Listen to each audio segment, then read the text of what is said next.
بسم اللہ الرحمن الرحیم۔ السلام علیکم۔ پروگرام الکلام کے ساتھ آپ کا میزبان محمد شعیب رضا حاضر خدمت ہے۔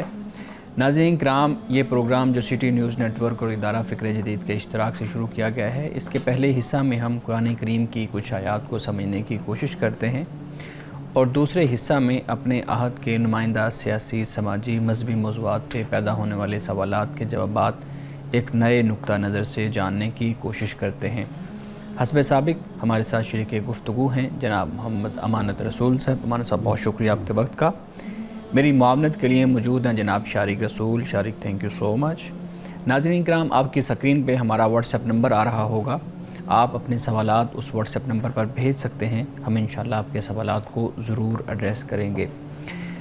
گزشتہ پروگرام میں ہم بات کر رہے تھے سورہ طٰہٰ کی آیت نمبر 114 پہ، اور ہم نے اس پورے سینیریو کو سمجھا تھا جس کے بیک گراؤنڈ پہ وہ آیت نازل ہوئی تھی۔ آج ہم نے 115 نمبر آیت سے شروع کرنا ہے۔ میں جناب امانت رسول صاحب سے گزارش کروں گا اپنی گفتگو کا آغاز کیجیے گا۔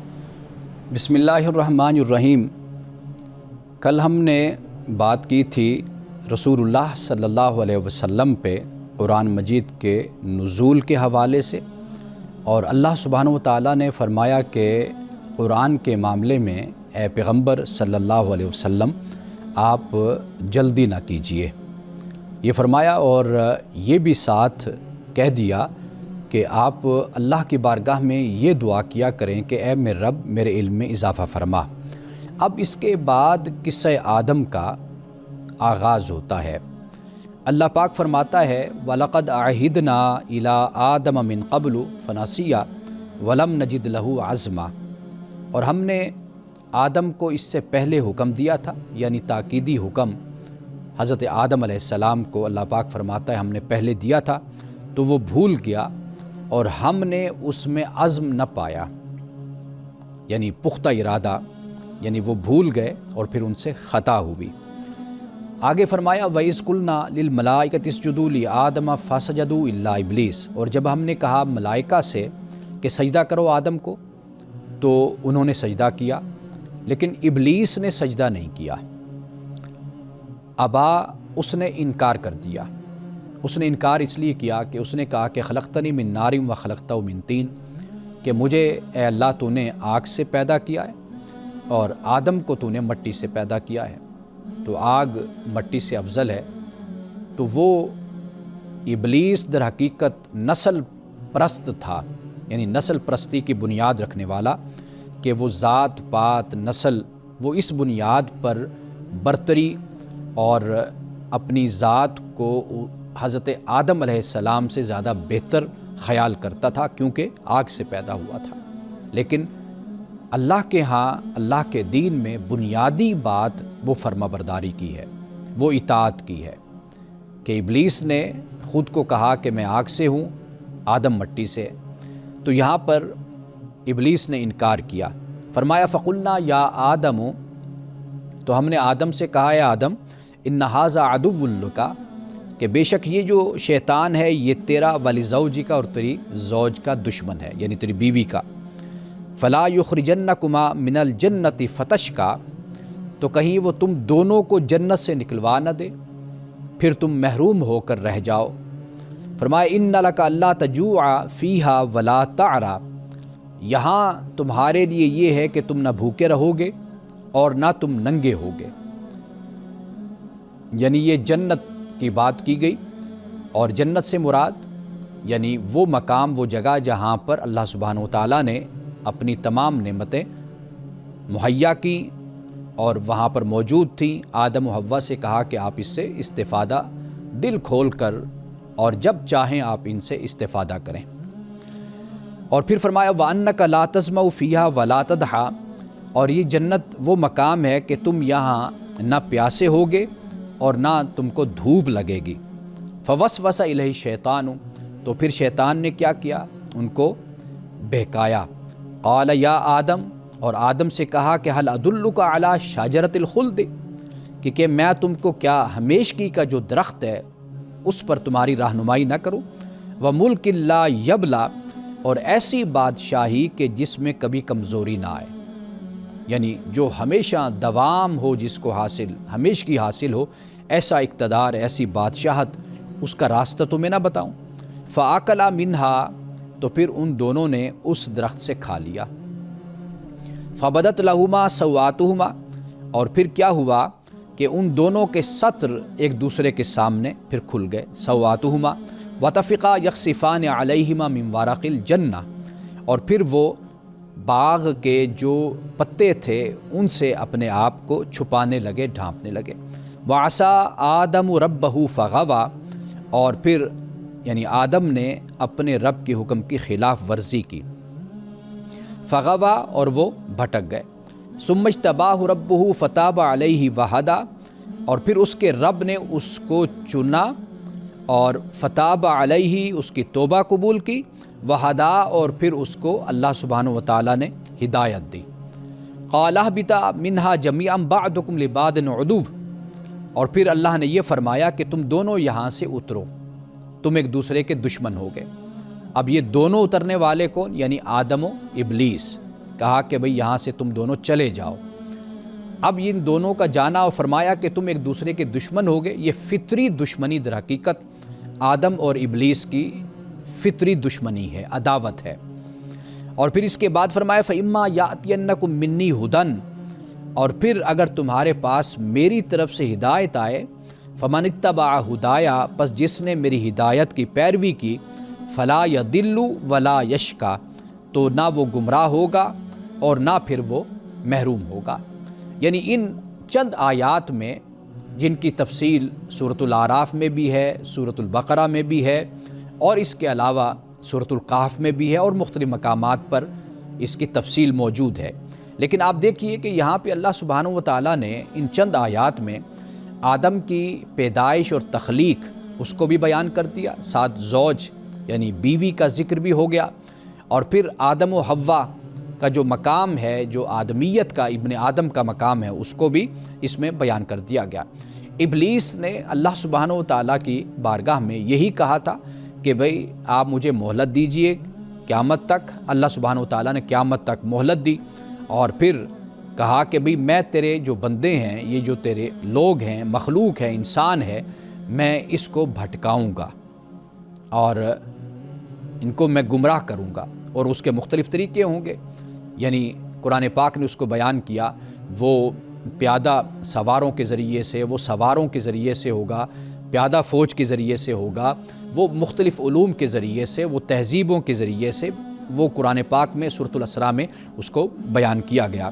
تو لہٰذا آدم کے واقعے کو یہاں بیان کر دیا گیا، اور یہ بھی بتا دیا گیا کہ اللہ سبحانہ وتعالیٰ نے جب آدم کو اس زمین پر اتارا یا اس زمین پر بھیجا، تو اللہ تعالیٰ کا جو مقصد اور اس کی جو مشیت ہے وہ یہ ہے کہ اللہ یہاں پر آدم کو، انسان کو اپنے کلام سے، اپنی وحی سے نوازے گا، اور وہی شخص کامیاب ہوگا کہ جو اس وحی کا پیروکار بنے گا، اس کی اتباع کرے گا، اور جو اس کی اتباع اور پیروی نہیں کرے گا وہ اس دنیا میں ناکام ہوگا، اور آخرت میں بھی پھر جہنم اس کی منزل اور اس کا مقام ہوگا۔ بہت شکریہ مولانا صاحب۔ مولانا صاحب ایک مختصر سوال آپ کے سامنے رکھتا ہوں، اگر حضرت آدم علیہ السلام کے بارے میں قرآن یہ کہتا ہے کہ وہ بھول گئے، جی، تو پھر ان پہ عطاب کیوں ہوا کہ وہ ان کو جنت سے زمین پر کیوں بھیجا گیا؟ اگر بھول ہے تو بھول کی معافی ہے اور اس کے بعد بات ختم ہے، لیکن یہاں پہ معافی بھی ہے اور اس کے بعد پھر زمین پہ بھیجا گیا۔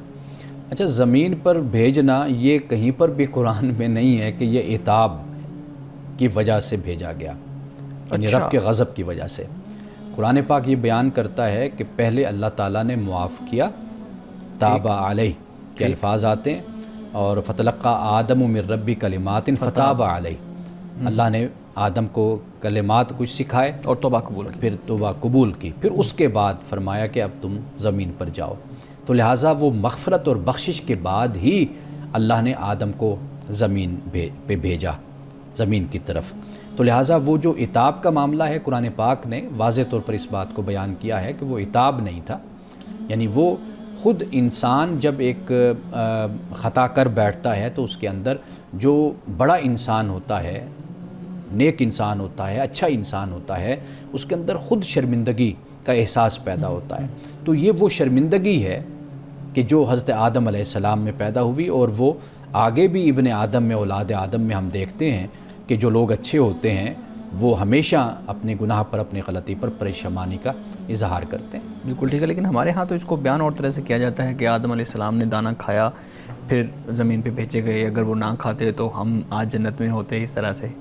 دیکھیے اب جتنے منہ اتنی باتیں ہوتی ہیں، اور بہت کچھ قصے کہانیاں جو ہمارے ہاں مشہور ہو گئے، تو اصل جو ہمارا سورس ہے، ماخذ ہے، وہ تو قرآن مجید ہے نا، ہمیں اس سے استفادہ کرنا چاہیے۔ تو وہ اس طرح کی جو توہمات اور اس طرح کی جو کہانیاں ہیں من گھڑت، ان کو رد کرتا ہے۔ بالکل ٹھیک۔ ناظرین کرام، یہاں وقت ہوا چاہتا ہے ایک بریک کا، ہمارے ساتھ رہیے گا۔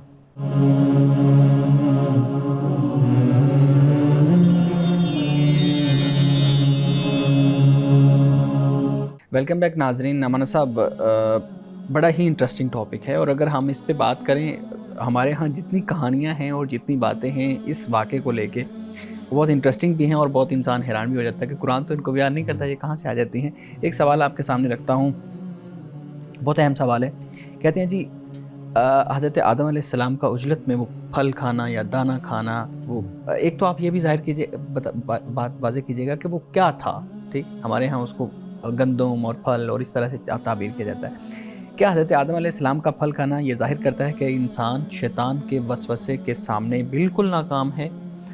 کیونکہ جب ایک نبی معاذ اللہ اس میں آ گئے بہکاوے میں اور عجلت میں وہ پھل کھا لیا، تو پھر ایک جو انسان ہے، جو عام انسان ہے، میرے جیسے انسان ہے، وہ تو درجہ اولا آ سکتا ہے، تو پھر خدا کا جو اس کے اوپر وہ چیک اینڈ بیلنس ہے وہ بہت سخت کیوں ہے؟ دیکھیے پہلی بات تو یہ کہ یہ جو درخت ہے نا، قرآن مجید اس حوالے سے خاموش ہے۔ قرآن اس کا کوئی وضاحت نہیں دیتا، کوئی اس کا ذکر نہیں کرتا، ٹھیک، صرف اس کو شجرہ ولا تقربا حاذی شجرہ یہ کہا کہ تم دونوں نے اس کے قریب نہیں جانا۔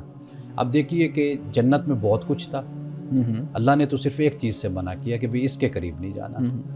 اب یہاں سے انسان کی فطرت کا یہ بھی اظہار ہوتا ہے کہ الانسان حریص الی ما منع، کہ انسان اسی کی طرف کھنچتا ہے جس سے انسان کو روکا جاتا ہے، منع کیا جاتا ہے۔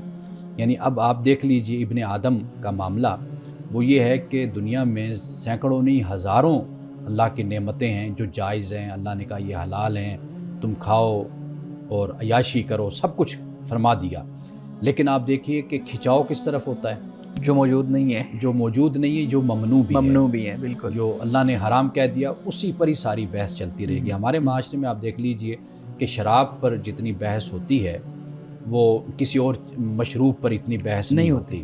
وہ وجہ کیا ہے؟ اب ایک شراب ہے، اس کے مقابلے میں آپ دیکھیے سینکڑوں ہزاروں مشروبات ہیں اللہ نے اس دنیا میں رکھے ہیں، اس پر کوئی نہیں بات ہوگی۔ یہ ایک انسان کی طبیعت، فطرت ہے۔ آدم کے اس واقعے سے ہمیں یہ بھی معلوم ہو جاتا ہے کہ ایک درخت سے منع کیا نا، اب وہ کیا ہے وہ کیا نہیں ہے وہ اس کے بارے میں ہمیں کوئی نہیں معلوم، لیکن کھچاؤ اسی طرف ہوا، اسی طرف گئے۔ یہ ایک بات یہ ہو گئی۔ دوسری بات یہ ہے کہ دیکھیے آپ جس کو ناکامی کہہ رہے ہیں نا، اصل میں وہی تو کامیابی ہے۔ یعنی جب خطا ہوئی، جب بھول گئے، اس کے بعد پھر فوراً پلٹے نا اپنے رب کی طرف، یہی تو ادا ہے جو رب کو بہت پیاری لگتی ہے، بہت پسند ہے۔ تو ابلیس آپ دیکھ لیجئے کہ وہ قیامت تک کے لیے ضد کر کے بیٹھا ہوا ہے، اس کی جو آگے اولاد ہے وہ ضد کر کے ہٹ دھرمی اور تعصب سے کہ ہم نے نہیں تیری بات ماننی، نعوذ باللہ اللہ، ٹھیک ہے۔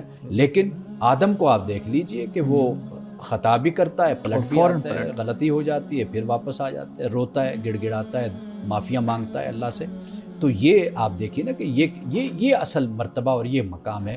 آدم کو خدا نے کوئی فرشتہ تو نہیں بنایا نا، بالکل صحیح، انسان بنایا، اس کو ارادہ دیا، اس کو اختیار دیا۔ قرآن پاک نے جہاں پر ارادہ و اختیار کی بات کی ہے وہاں پر ظلوماً جہولا بھی کہا۔ یہ ایک فطری بات ہے کہ نتیجتاً یہی ہوتا ہے کہ جب ارادہ و اختیار ہوگا تو اس کا امکان بھی غلط ہونے کا ہوگا، وہاں پر موجود ہوگا۔ تو لہٰذا یہ جو انسان ہے، آدم ہے، یہ اللہ کی ایک ایسی مخلوق ہے کہ اللہ تعالیٰ نے اس کو امتحان میں ڈالا ہوا ہے، آزمائش میں ڈالا ہوا ہے۔ اس امتحان اور آزمائش میں یہ اپنی کوشش سے جتنے بھی مارکس لے جائے تو یہ کامیاب ترین ہے. صحیح. میں یہاں پہ ایک اور چیز اس حوالے سے میں ایک سوال کرنا چاہوں. جی مجھے اگر اجازت تو امان صاحب کے سوال سے ہی ایک چک ہے وہ میں سامنے رکھتا ہوں, اس کے بعد پھر آپ کا سوال لیتے ہیں. امان صاحب آپ نے کہا ظلومن جہول, ٹھیک ہے, جہولا وہ حریص بھی ہے, جلد باز بھی ہے, لالچی بھی ہے. دوسری طرف ہمیں دیکھتا ہے کہ احسن تقویم کا بھی لفظ استعمال ہوا ہے, بہترین تخلیق ہے. ایک طرف اللہ رب العزت خود ان چیزوں کو بیان کر رہے ہیں کہ انسان کے اندر یہ کمیاں ہیں, یہ جو ہے نا وہ ناکامیاں انسان کے اندر ہیں. دوسری طرف اس کو بہترین تخلیق بھی کہا جا رہا ہے. اگر یہ کمیاں ہیں تو وہ بہترین تخلیق کیسے ہوئی؟ بہترین تخلیق انسان اپنے وجود میں ہے, اپنی جسامت میں ہے. لقد خلقنا الانسان فی احسن تقویم, خوبصورت ساخت میں, خوبصورت پیرائی میں بالکل انسان کو اللہ سبحانہ و تعالیٰ نے بنایا ہے. اب انسان کی شخصیت کا ایک اور پہلو بھی ہے کہ انسان کو جب اتنا بڑا مقام دیا کہ اس کو ارادہ اور اختیار کہ جو کسی اور مخلوق کو اس طرح نہیں دیا, تو جب یہ ارادہ اور اختیار انسان کو مل گیا, اب اس کے بعد پھر اس کا ایک نتیجہ یہ بھی نکلتا ہے, جیسے فرشتوں نے کہا کہ زمین میں فساد پھیلائے گا, خون بہائے گا, تو وہ ایک نتیجہ تو سامنے آتا ہے. لیکن اس کے علاوہ بھی انسان اپنے تزکیہ سے, اپنے تقویٰ سے, اپنی ان کمزوریوں پر بھی قابو پا کر بڑے مقام تک پہنچ جاتا ہے. بالکل ٹھیک ہے. جی شارق پلیز. تو حضرت آدم کے جس واقعے کا آپ ذکر کر رہے ہیں, اس کے اوپر اکنامک پرسپیکٹیو بھی موجود ہے اس حوالے سے, اور وہ یہ ہے کہ جو سیب کھانے کی بات کی جاتی ہے وہ اصل میں یہ ظاہر کرنا ہے مقصود اس سے یہ ہے کہ جو انسان ہے اس کی فطرت میں ہے کہ وہ چاہتا ہے کہ اس کو محنت نہ کرنی پڑے, اور محنت کیے بغیر اس کو جو پھل ہے, جو اس کو ثمر ہے اس کے, یعنی کہ جو ریسورسز ہیں وہ حاصل کر سکے. اور جب انسان نے کوشش کی, آدم نے جب کوشش کی ریسورسز حاصل کرنے کی بغیر محنت کے, یعنی کہ سرپلس حاصل کرنے کی کوشش کی, تو پھر اللہ نے سزا کے طور پر اس کو زمین پر اس کو بھیجا. تو اس سے مطلب اس کا یہ ہے کہنے کا کہ انسان جو ہے وہ چاہتا ہے کہ سرپلس اس کو موجود ہو, لیکن انسان کے اندر اللہ نے فطری طور پر یہ صلاحیت رکھی ہے کہ اگر وہ کوشش کرے گا تبھی اس کو اس کا پھل ملے گا, اور اگر وہ کوشش نہیں کرے گا تو وہ تباہی کی طرف جائے گا. یہ آپ نے ایک بڑا اہم پہلو آپ نے سامنے رکھا ہے. تو اس میں کوئی شک نہیں ہے کہ اس واقعہ سے, قصہ آدم و ابلیس سے یہ بھی ایک پہلو ہمارے سامنے آتا ہے کہ انسان کی خواہش یہی ہوتی ہے, اور زمین پر جو فساد برپا ہوا ہے ابھی تک دیکھیں وہ اسی سوچ سے ہی برپا ہوا, یعنی سرمایہ دارانہ آپ سوچ اس کو کہہ لیں. قرآن پاک نے اس کو دوسرے الفاظ میں بھی مترفین کہا کہ جو لوگ صرف بیٹھ کر کھانا چاہتے ہیں, وہ محنت اور کوشش نہیں کرتے, تو اس کو اللہ کے دین نے اس شخص کو پسند نہیں کیا. بلکہ پیغمبر کی تعلیمات اگر ہم دیکھتے ہیں, تمام پیغمبران خدا کی تعلیمات, آپ وہ تورات ہے, انجیل ہے, جس ذرائع سے آپ کو ملتی ہے, تو وہاں پر اسی بات کو بڑی اہمیت کے ساتھ بیان کیا گیا. مثلا میں ایک روایت یہ بیان کیا کرتا ہوں کہ حضرت موسیٰ علیہ السلام نے اللہ سے پوچھا کہ اللہ تجھے سب سے زیادہ ناپسند شخص کون لگتا ہے؟ تو اللہ نے کہا کہ جو فارغ رہتا ہے اور یعنی محنت نہیں کرتا, کوشش نہیں کرتا. اب یہ بات غالباً مجھے طالب علمی کے زمانے میں پڑھی تھی, امام خمینی کی کسی کتاب میں میں نے اس کا مطالعہ کیا تھا. تو یہ بات بالکل آپ کی ٹھیک ہے کہ انسان کھنچتا ہے اس طرف جہاں اس کو محنت. آپ دیکھ لیجئے کہ ہم بھی اگر اپنے ادارے میں یا کسی جگہ پر کسی کی اپوائنٹمنٹ کریں تو کوشش یہ ہوتی ہے کہ کام کرنے والا جو آتا ہے وہ کہتا ہے کہ کوئی سوکھا کام ہم مل جائے, زیادہ محنت مجھے نہ کرنی پڑے. یہ جو رویہ ہے یہ بالکل انسان کے اندر ہے کہ وہ آرام پرست بھی ہوتا ہے, لیکن اللہ سبحانہ و تعالیٰ کی مشیت اور اس کی رضا یہ ہے کہ انسان کوشش اور محنت اور مجاہدہ جس کو کہا جاتا ہے, قرآن پاک بھی بیان کرتا ہے, وہ مجاہدہ در حقیقت وہ انسان کے لیے بڑا ضروری ہوتا ہے. بالکل ٹھیک ہے. اچھا مانا صاحب مختصر ایک سوال اور میں آپ کے سامنے رکھوں گا. حضرت آدم علیہ السلام کے بارے میں کہا کہ یہ عجلت میں, جلد بازی کے اندر یہ چیز ہوگی, اور انسان کی یہ کمزوری بھی بیان کر دی کہ انسان جو ہے نا وہ جلد باز ہے. اگر حضرت آدم علیہ السلام اس عجلت میں نہ پڑتے, اللہ کے حکم کی پیروی کرتے, اللہ نے منع کیا تھا تو وہ منع ہی رہتے, تو پھر اس صورت میں کیا انسان یہ تصور کر سکتا ہے کہ زندگی کیسی ہوتی؟ ایک تو یہ چیز, اور دوسرا اگر یہ ہونا ہی تھا تو پھر اس کو خطا کیوں کہا گیا ہے قرآن کے اندر؟ دیکھیے پہلی بات تو یہ ہے کہ اگر کا تو کوئی جواب نہیں ہوتا, کہ اگر ہم یہ کہیں کہ ایسا ہو جاتا, انسان سوچ تو سکتا ہے ہاں, لیکن یہ ہے کہ جو ہمارا طریقہ کار ہے علم کی دنیا میں, وہ یہ ہوتا ہے کہ وہ مسئلہ کہ جو آپ کو درپیش ہو نا اور جو ممکن ہو تو اس پر گفتگو کی جاتی ہے. مثال کے طور پر ویسے تو فقہ حنفی ساری کی ساری اسی پر ہی مبنی ہے کہ اگر ایسا ہو جائے تو اس کا پھر کیا جواب ہوگا, اور اس مسئلے کا امکانات پہ امکانات پر ہوتا ہے، تو فرضی آپ تو کہہ لیجئے. لیکن امام مالک کے پاس جب کوئی مسئلہ آتا ہے وہ کہتے ہیں بھئی یہ درپیش ہے یا نہیں، وہ کہتے ہیں نہیں جی پیش نہیں ہے. تو فرمایا جب ہوگا تو پھر اللہ اس کا حل بھی دے گا، اس کا جواب دے گا. لیکن آپ جو سوال کر رہے ہیں وہ تو بہت پہلے کا سوال ہے، تو اب تو اس کی کوئی وہ دوسری صورت تو کبھی ہو ہی نہیں سکتی.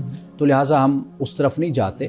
لیکن جو آپ نے دوسری بات کہی ہے کہ اگر یہ ہونا تھا تو پھر خطا کیا؟ ہاں، یہ اگر ہونا تھا، یہ خدا تعالیٰ نے انسان کے لیے ہدایت کا جو طریقہ اور راستہ رکھا وہ در حقیقت ابن آدم کے لیے، اولاد آدم کے لیے اللہ تعالیٰ نے یہ بتایا ہے کہ بھئی انسان جو انسا ہے، جہاں اس کو اللہ نے یہ مرتبہ دیا، یہ مقام دیا کہ اس کو وحی عطا کی گئی، یا فرشتوں سے کہا، جنوں سے کہ بھئی اس کے سامنے سر سجود ہو جاؤ یا سر کو جھکا دو یا احترام کا مظاہرہ کرو، وہاں پر یہ پہلو بھی سامنے آیا کہ انسان سے جو خطا ہونی ہے تو وہ بھی در حقیقت انسان کے لیے مزید درجہ کا باعث بن سکتی ہے، بشرطے کہ وہ اللہ سبحانہ و تعالیٰ کا بندہ بن کر اپنی ان کمزوریوں کے ساتھ رہے گا تو وہ آگے روحانی طور پر اور ایمانی طور پر ترقی کرتا مزید چلا جائے گا. مضبوط ہو جائے گا. ناظرین کرام، یہاں وقت ہوا چاہتا ہے ایک بریک کا، ہمارے ساتھ رہیے گا.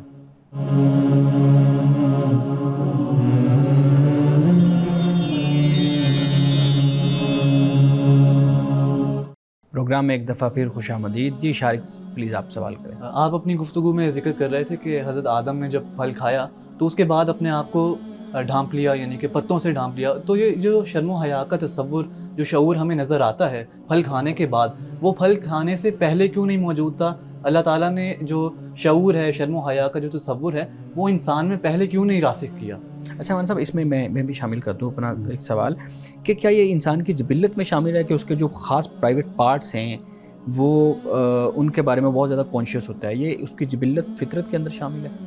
اچھا، پہلے آپ کی بات کو میں لے لیتا ہوں، پھر شعیب صاحب کی بات کی طرف. دونوں سوال بہت اہم ہیں. دیکھیے، قرآن مجید جو ہمیں بتاتا ہے، آج اگر ہم پڑھتے ہیں انسانی علوم کو تو ہم یہ دیکھتے ہیں کہ بعض لوگوں کا یہ کہنا ہے کہ یہ جو شرم اور حیا ہے یہ آپ کے سماج سے آپ میں پیدا ہوتی ہے، یعنی جس کو ہم کہتے ہیں کہ یہ سبجیکٹیو موریلٹی ہے، یعنی ایک سوشل فینومینا. سوشل فینومینا یا سبجیکٹیو موریلٹی آپ اس کو کہہ لیجیے.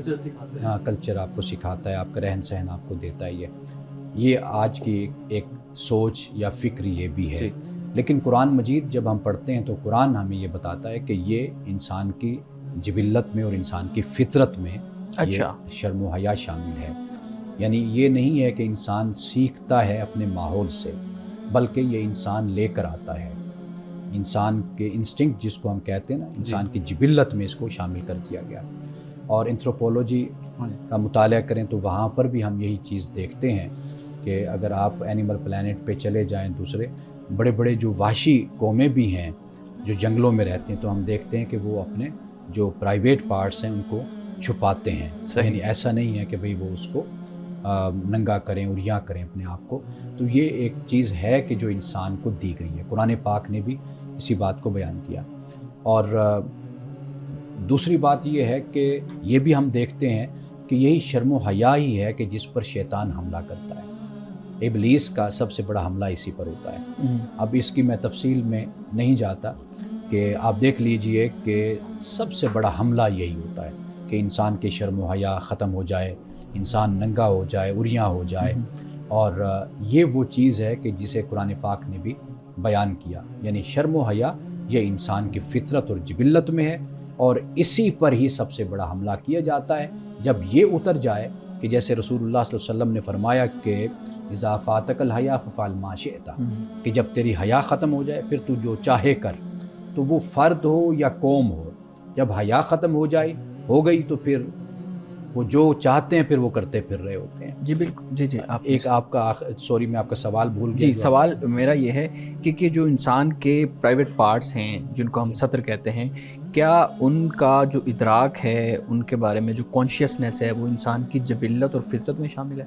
بالکل. میں اسی حوالے سے بات کر رہا تھا کہ یہ بنیادی طور پر انسان میں رکھ دی گئی ہے. یعنی اس کو آبجیکٹیو موریلٹی میں آپ اس کو سمجھیے، یہ سبجیکٹیو موریلٹی میں نہیں. لیکن مولانا صاحب، ہم دیکھتے ہیں کہ کئی ممالک میں ایسا ہوتا ہے کہ جو کچھ پارٹس ہیں ان کو اس طرح پرائیویٹ نہیں سمجھا جاتا, وہ ایک نارمل اس کو لیا جاتا ہے. مثال کے طور پہ اگر میں یہاں پہ ذکر کر دوں, جو عورت کی چھاتی ہے اس کو اس طرح سے بہت زیادہ, ہمارے ہاں تو اس کو بہت ایک الگ طریقے سے جو ہے نا وہ پرسیو کیا جاتا ہے, لیکن کئی ممالک میں ہم نے دیکھا ہے کہ جیسے قبائلی کچھ افریقہ کے اس طرح سے علاقے ہیں, وہاں پہ اس کو نہیں لیا جاتا. تو پھر اگر نہیں لیا جاتا تو پھر انسان کی فطرت کے اندر کیسے شامل ہے؟ اگر فطرت میں شامل ہے تو پھر تو سب کے اندر ہونا چاہیے یہ ادراک.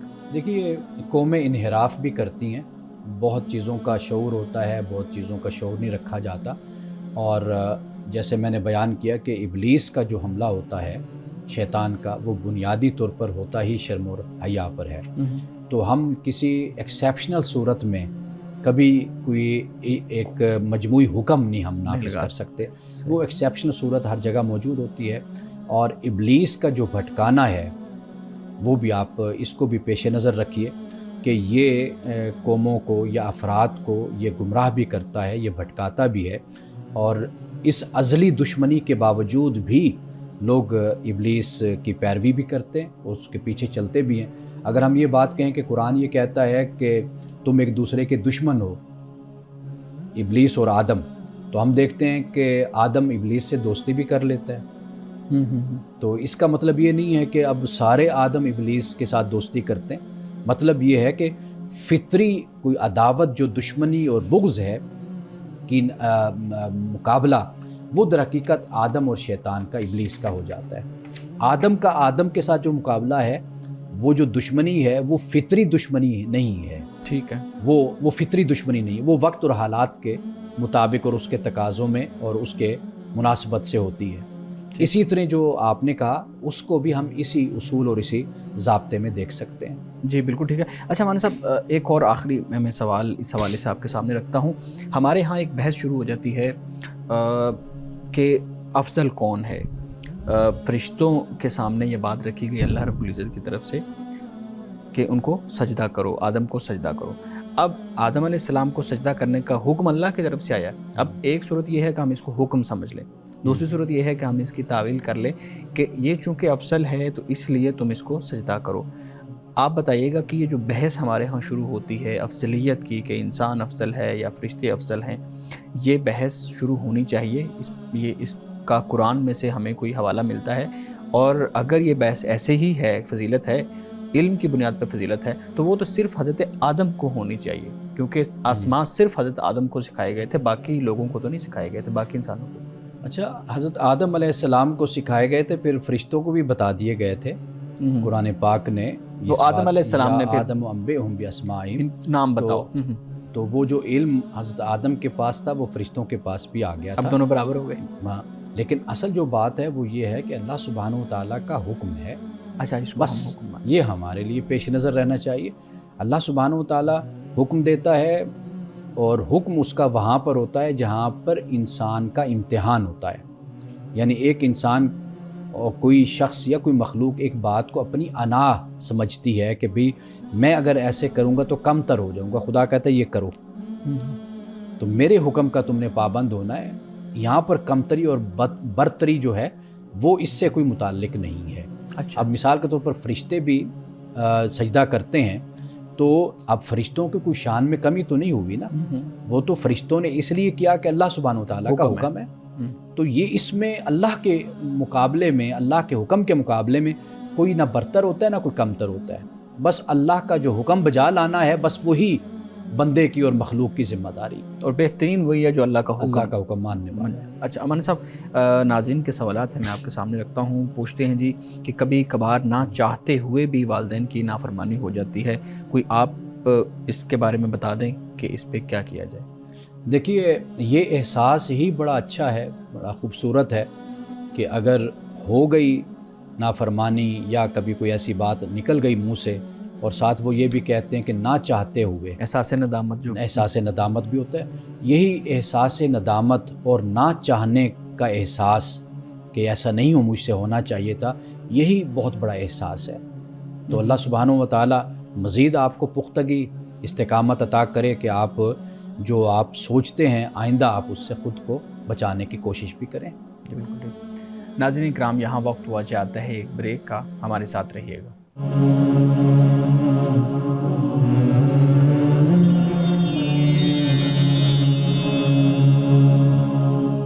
ویلکم بیک ناظرین. جی شارق آپ کے لیے سوال رکھیے گا. میں سنت کے حوالے سے کچھ سوال کرنا چاہتا ہوں کہ سنت کے بارے میں کچھ بعض کی رائے ہوتی ہے کہ سنت وہ نہیں کہ جو آپ صلی اللہ علیہ وسلم کی اس حیات مبارکہ کو منع و ان فالو کرنا، بلکہ سنت وہ ہے کہ آپ صلی اللہ علیہ وسلم کی زندگی کے ان حصوں کو فالو کرنا کہ جس میں آپ صلی اللہ علیہ وسلم نے دین پر عمل کرنا سکھایا. جی یہ حدیث اور سنت پہ ہم نے ایک پروگرام میں گفتگو کی تھی، اور وہاں پہ میں نے تفصیل کے ساتھ اس بات کو بیان کیا تھا کہ سنت دین ہے، اور حدیث وہ رسول اللہ صلی اللہ علیہ وسلم سے متعلق راوی جو روایت کرتا ہے، کوئی کہنے والا کوئی روایت کرتا ہے، تو وہ اس کو ہم کہتے ہیں یہ حدیث ہے. حدیث کسی حکم کی وضاحت بھی کرتی ہے، تفصیل کو بھی بیان کرتی ہے، اس کے بارے میں بتاتی ہے کہ یہ جو قرآن کی آیت ہے یا یہ جو حکم ہے اس کی کیا اصل جو اس کا مفہوم اور معنی اور مراد ہے وہ کیا ہے، وہ حدیث میں ہمیں موجود ملتا ہے. لیکن جب ہم سنت کی بات کرتے ہیں تو سنت رسول اللہ صلی اللہ علیہ وسلم کی زندگی کا وہ حصہ، جیسے آپ نے کہا کہ جو اللہ کا حکم ہے، اللہ کی ہدایت ہے، جو دین ہے، اس کو ہم سنت کہتے ہیں. جیسے نماز ہے، روزہ ہے، زکوٰۃ ہے، حج ہے، اس کے علاوہ دیگر بہت سے ایسے معاملات ہیں جو دین میں شامل ہیں، تو ان کے بارے میں واضح طور پر ہمیں رہنمائی عطا کر دی گئی. آپ یوں کہہ سکتے ہیں کہ سنت کو ہم وہی عملی کہتے ہیں کہ جو عمل میں نافذ کر دی گئی، رسول اللہ نے کیا، پھر صحابہ اور پھر پوری جماعت اس پر عمل کر رہی ہے. ملحدین اکثر یہ اعتراض کرتے نظر آتے ہیں کہ اللہ تعالیٰ نے جو پیغمبر ہیں وہ صرف عرب خطے میں کیوں بھیجے، اور یہ بھی کہتے ہیں کہ جو اسلام ہے، بلکہ ہر کوئی یہ سوال کرتا ہے کہ جو اسلام ہے وہ خاص طور پر عرب خطے سے منسوب لگتا ہے، یعنی کہ صرف عرب خطے پہ اتارا گیا، عربائزڈ ریلیجن لگتا ہے اسلام.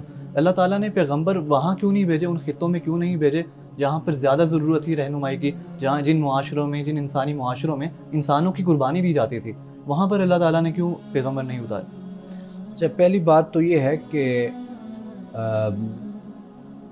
پیغمبروں کی تعداد جیسے روایات میں آتا ہے وہ 1,00,000 سے زیادہ تعداد نقل ہوتی، احادیث میں اسی کو بیان کیا جاتا ہے.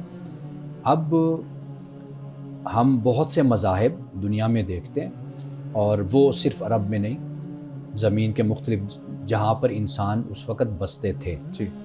قرآن پاک کہتا ہے وَلِكُلِّ قَوْمٍ ہَادٍ، ہر قوم کے لیے اللہ تعالیٰ نے ایک رہنما بھیجا ہے، ایک نبی پیغمبر کو نازل کیا، مبعوث فرمایا.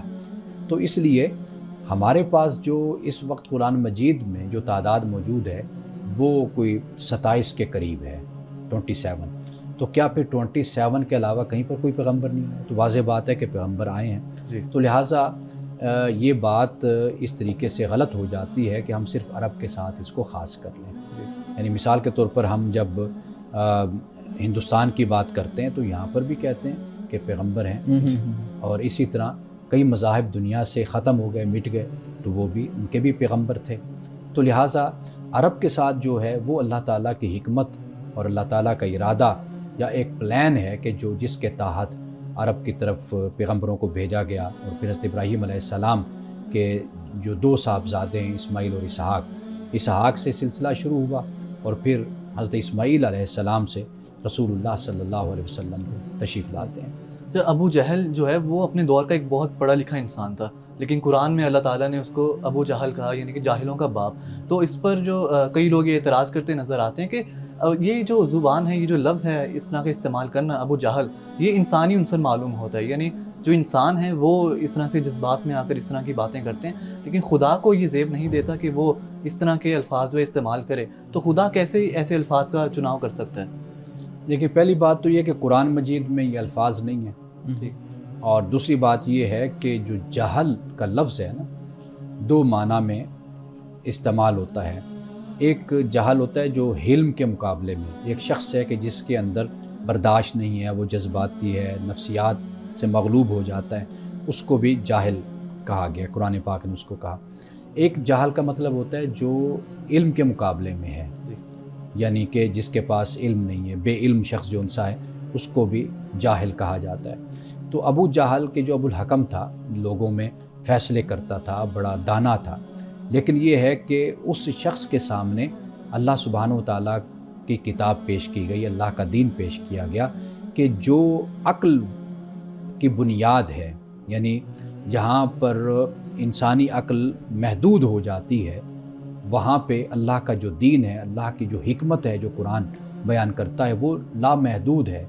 اب ایک شخص کے جو ابو الحکم کہلائے، جو فیصلے کرے، سب کچھ کرے، لیکن وہ ایسا تعصب کا شکار ہو اور ایسا یعنی ضد کا شکار ہو اور اپنی بڑائی میں اس طرح مبتلا ہو جائے جیسے ابلیس مبتلا ہو گیا، تو پھر اگر وہ ہدایت کو، دین کو، سچی بات کو اگر انکار اس کا کر دے اور اس کو نہ مانے تو پھر وہ ابو الحکم تو نہیں رہتا، تو پھر وہ ابو جہل ہو جاتا ہے۔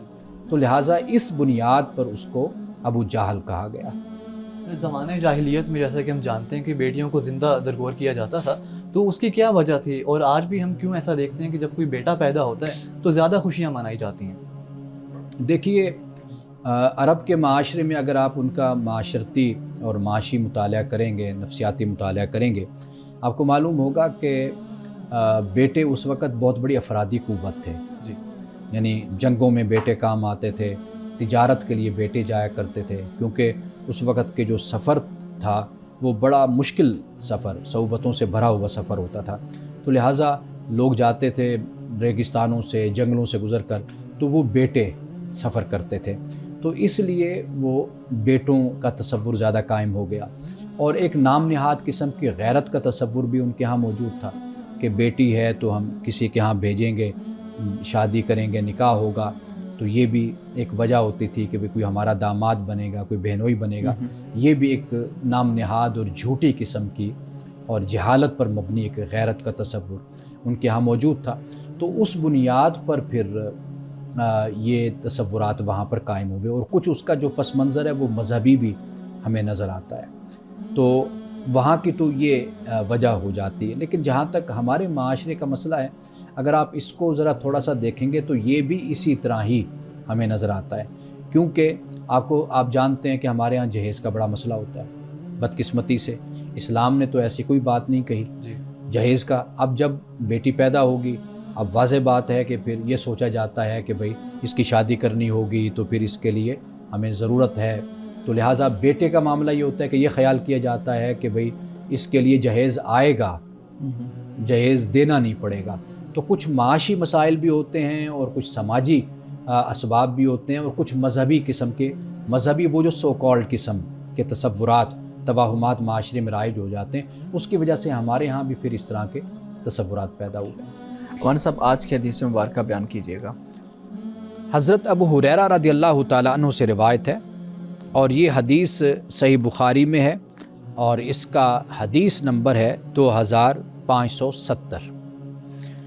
حضرت ابو ہریرہ بیان کرتے ہیں کہ رسول اللہ نے فرمایا کہ منافق کی 3 نشانیاں ہیں: جب گفتگو کرے تو جھوٹ بولے، جب امانت دی جائے تو اس میں خیانت کرے، جب وعدہ کرے تو اسے وفا نہ کرے۔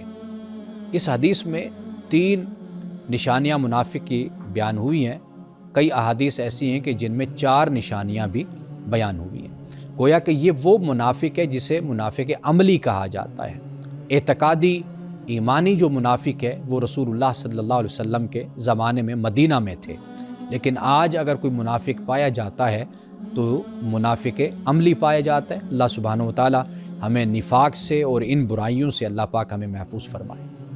ناظرین کرام، اس دعا کے ساتھ اپنے پروگرام کا اختتام کریں گے۔ اللہ رب العزت حسن کلام اور تاثیر کلام عطا فرمائے، ہماری زبان کے گروں کو کھول دے اور سننے والوں تک خیر کا پیغام پہنچے۔ اجازت دیجیے، خدا حافظ۔